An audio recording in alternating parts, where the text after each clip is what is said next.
दो जगह होस्ट पीट गए जो फेवरेट थे। Will it be rise of the Caribbeans? Will India strike back?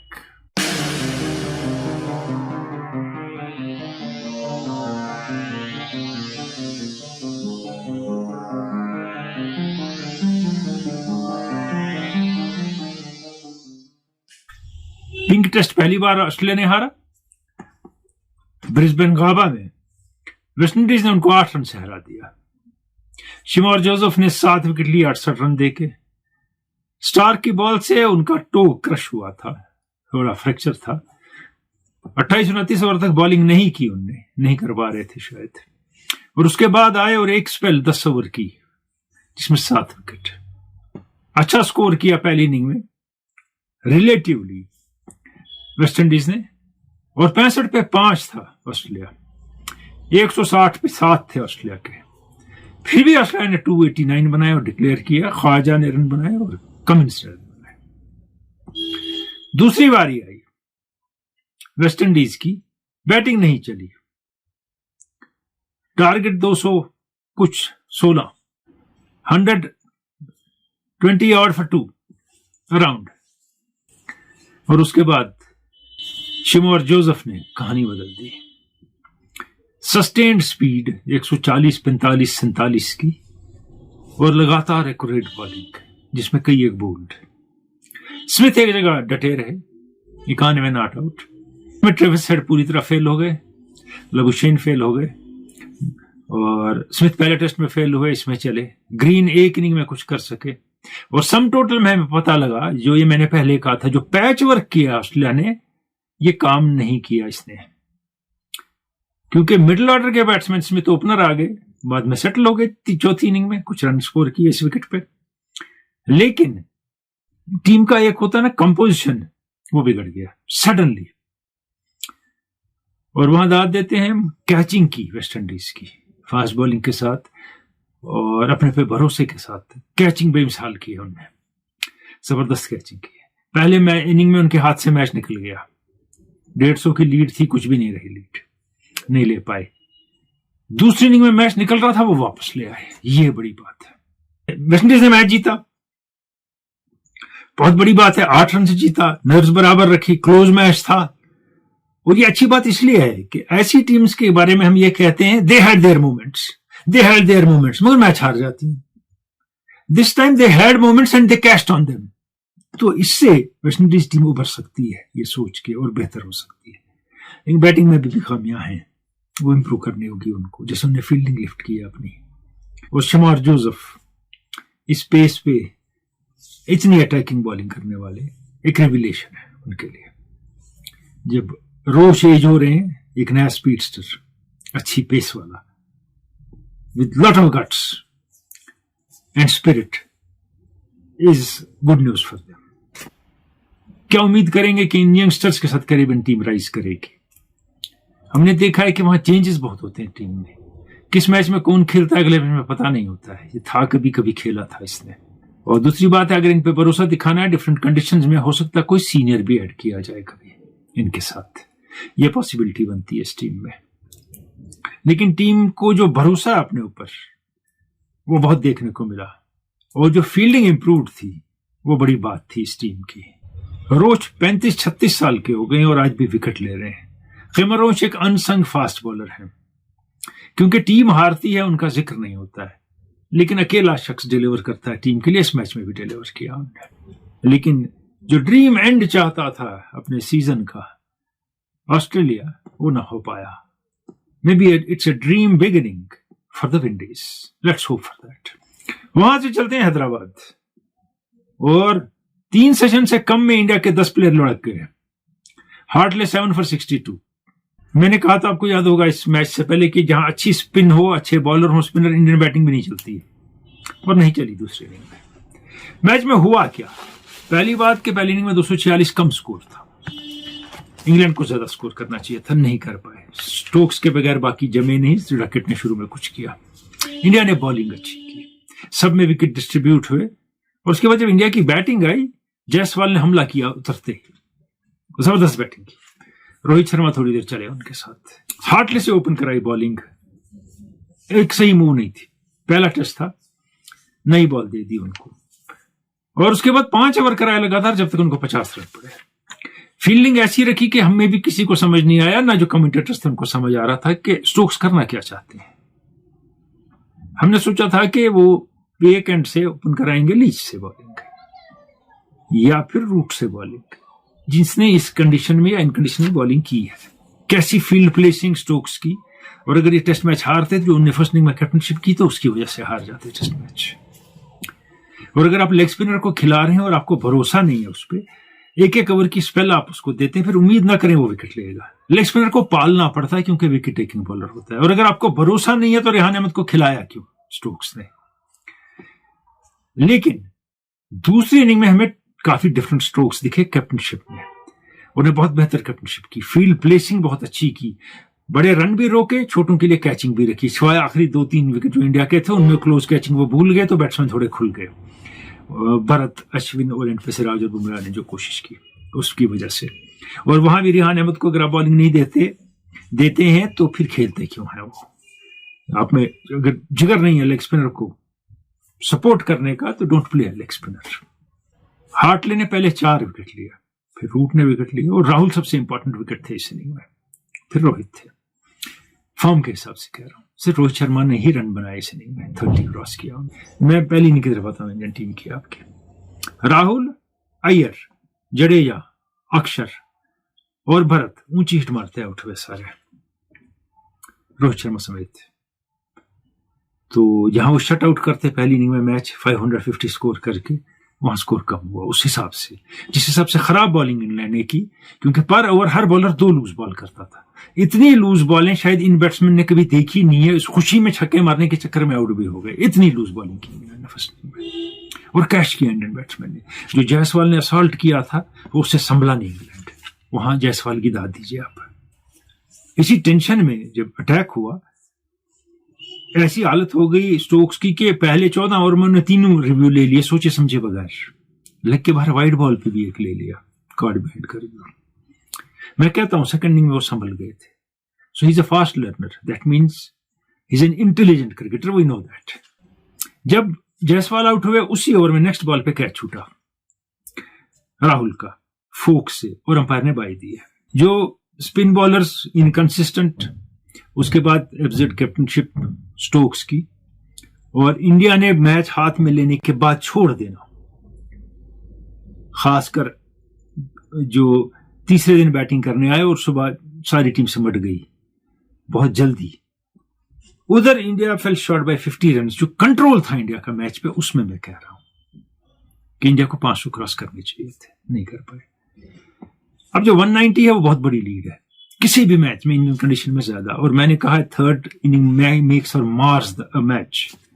डकट और क्रॉली ने असॉल्ट किया, क्रॉली 30 रन की कैपेसिटी के हैं बना लिए। डकट अच्छा खेल रहे थे, अच्छी बॉल पड़ी, बुमराह की आउट हो गए।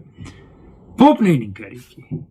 और इस इनिंग की खास बात क्या हुई कि इतने ज्यादा रन बना लिए विकेट गिरने के बावजूद कंसिस्टेंटली शुरू में इंग्लैंड ने। ओपनिंग विकेट पे 45 रन, फर्स्ट विकेट पे 68 रन, 6th विकेट पे 112 फोक्स के और पोप के, 7th पे 64 रेहान के और पोप के, 8th पे 80 हार्टली और पोप के। और इसी तरह ये पार्टनरशिप टेलंडर्स ने जो जमाई उससे पोप के साथ, उससे मैच जीत गया इंग्लैंड। और पोप की इनिंग की जितनी तारीफ की जाए कम है। और वो मॉडर्न बैट्समैन है, वो कन्वेंशनल स्ट्रोक खेलते हैं और अनकन्वेंशनल स्कूप शॉट दुनिया भर के मारे उन्होंने, आउट भी उसी पे हुए फाइनली।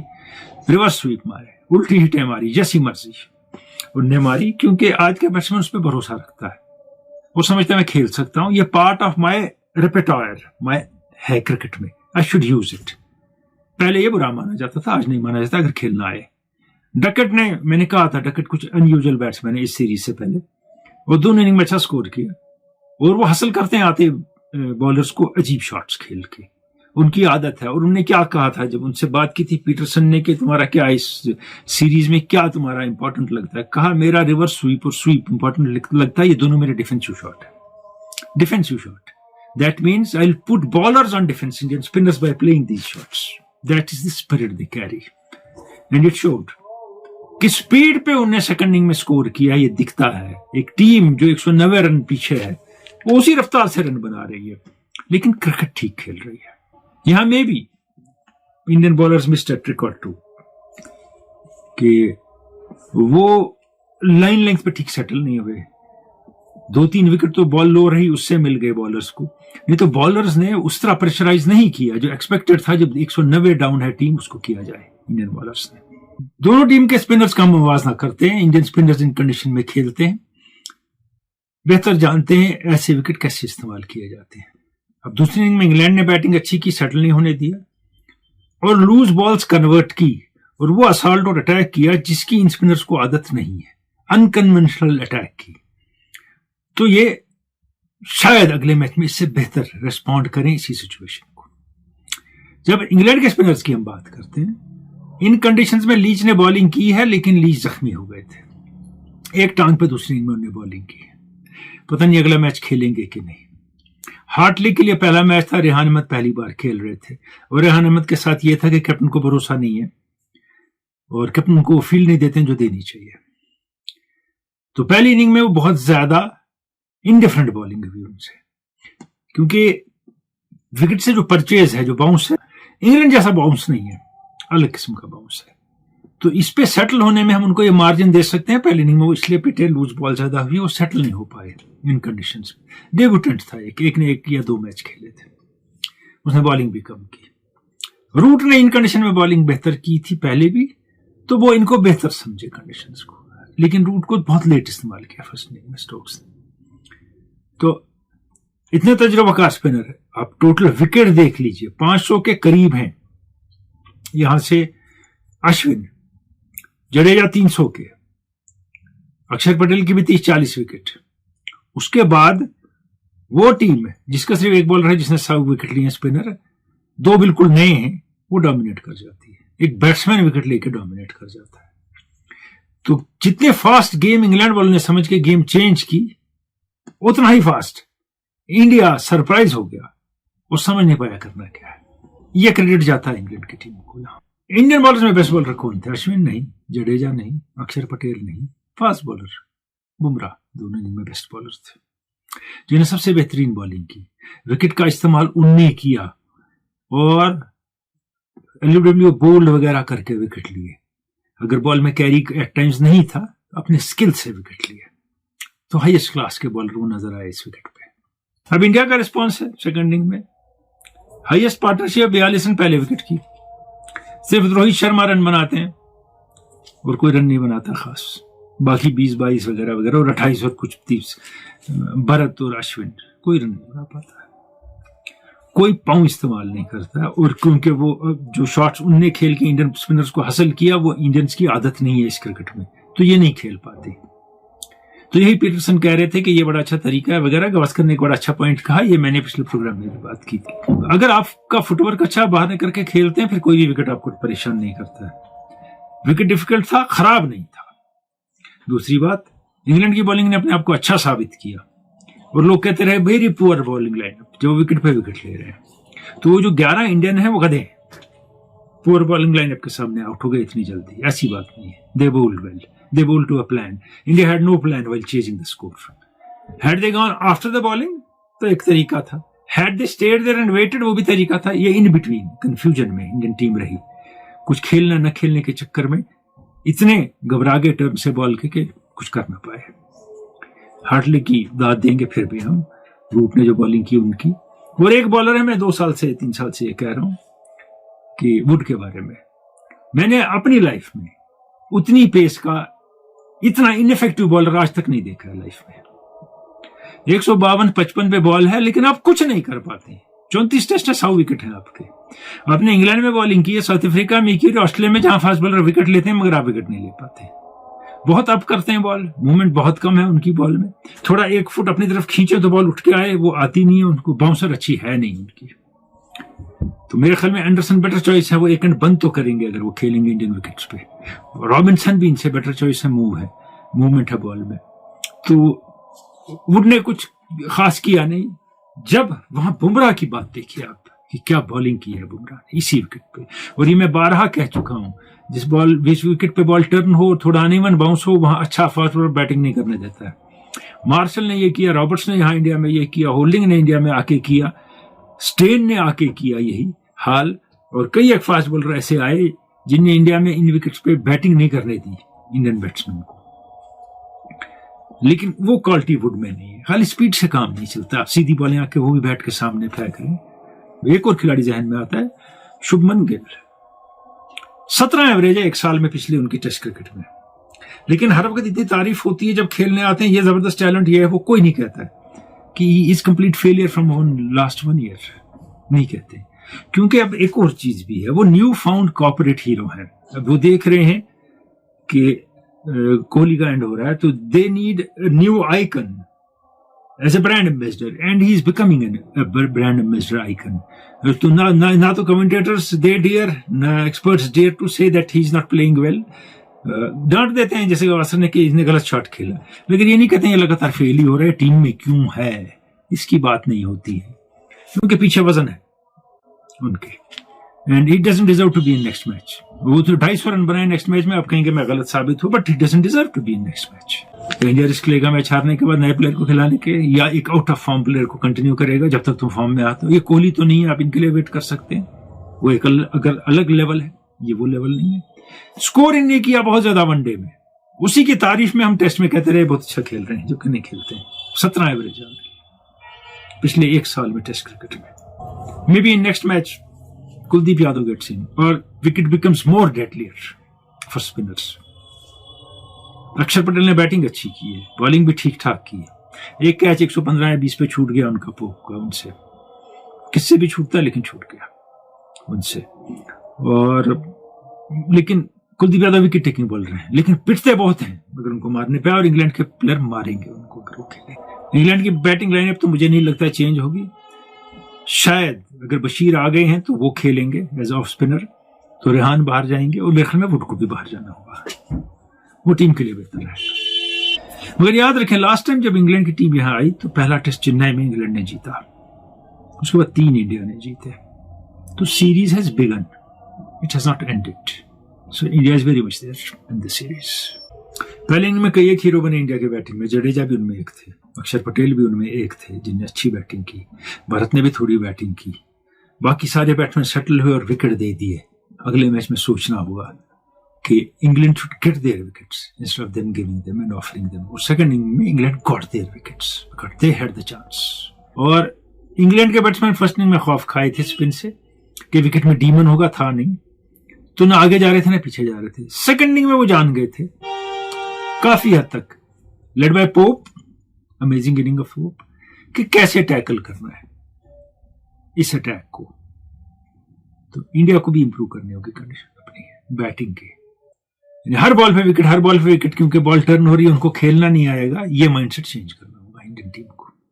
और एक और बात साबित हो गई, अब कितनी बड़ी टीम हो, कितने बड़े खिलाड़ी हो, चौथी इनिंग मुश्किल होती है, और आज के प्लेयर 5वें दिन तक टेस्ट मैच नहीं ले जा पाते हैं।